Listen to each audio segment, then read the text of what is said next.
આગળ સમાચારો તરફ નજર કરીએ તો પાટણ શહેરના વોર્ડ નંબર 8માં વિકાસના નામે વિનાશ સર્જાવશે।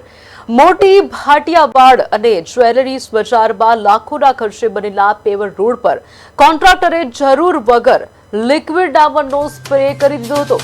હવે કાળઝાળ ગરમીમાં એ ડામર ઓગળી જતા રસ્તા પર ચાલવું જોખમી બની ગયું છે। સ્થાનિક રહીશો જણાવે છે કે નાના બાળકોના ચપ્પલ રોડમાં ચોંટી જાય છે। વેપારીઓ ગ્રાહકોની રાહ જુએ છે, પરંતુ ડામરના ડરથી લોકો આવતા નથી। સૌથી વધુ દયનીય હાલત મૂંગા પશુઓની છે, જેમના પગ ગરમ ડામરમાં ફસાઈ જતા તેઓ લોહી લુહાણ થઈ રહ્યા છે।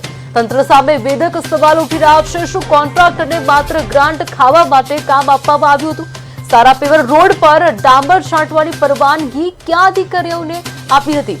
અને ચીફ ઓફિસર હિરલબેન ઠાકોર જનતાના આ ભ્રષ્ટાચારની કિંમત ક્યાં સુધી ચૂકવશે?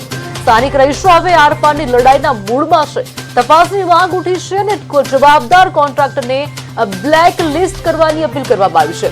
જો જલ્દી ઉકેલ નહીં આવે તો પાટણની જનતા પાલિકાને રોડ પર ખેંચી લાવશે નક્કી છે।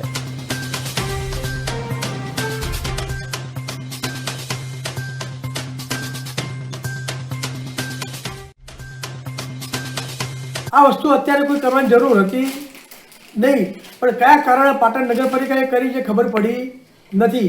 મારી નગરપાલિકાના બેન શ્રી હિરલબેન ઠાકરને વિનંતી છે કે તાત્કાલિક બાંધકામના અધિકારીઓ મારફત તપાસ કરાવીને આજે નવીન બનેલા પેવર રોડ ઉપર શા કારણે સ્પ્રે કરવામાં આવ્યો અને શા કારણે જે સિમેન્ટ નાખવામાં આવી છે તેનાથી લોકોનું આરોગ્યમાં જોખમાય એવું છે, તો તાત્કાલિક નિરાકરણ કરવા માટે વિનંતી કરું છું।